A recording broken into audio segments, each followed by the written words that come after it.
سلام آقا. این بار اومدم با حل یه مشکل دیگه. شما اومدم آقا گفتید که این رفت بالا وایسا اینجا.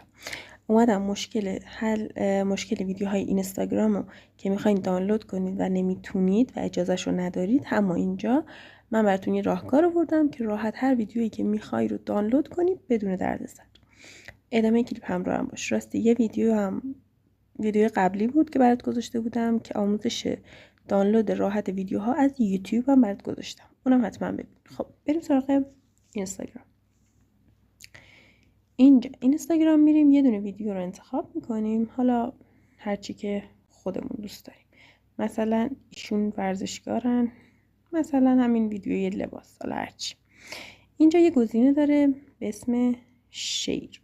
اگر اینجا یاری کنه این فلش، خب این گزینه شیر رو میزنیم، یه همچین صفحه‌ای برای شما بالا میاد.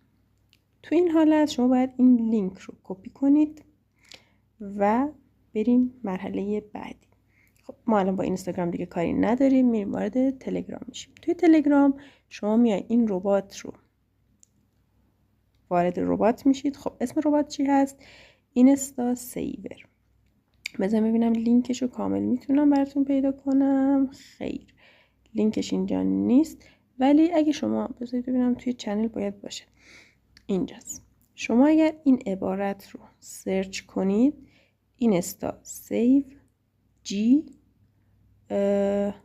گرامه دیگه، اینستا سیو گرام بات. شما اینو میرید وارد میشید.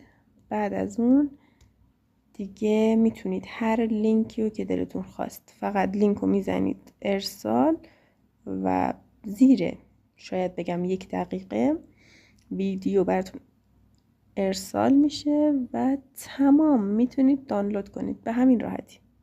اگه دوست داشتی لایک و کامنت یادت نره، سابسکرایب کن که همیشه آموزشای خفن برات میذارم. اگرم آموزشی رو خودت میخوایی که توی کانالم نیست، برام بنویس، من میرم آموزش میبینم برات میذارم. دیگه چی میخوای از این بهتر؟ یا حق رفیق.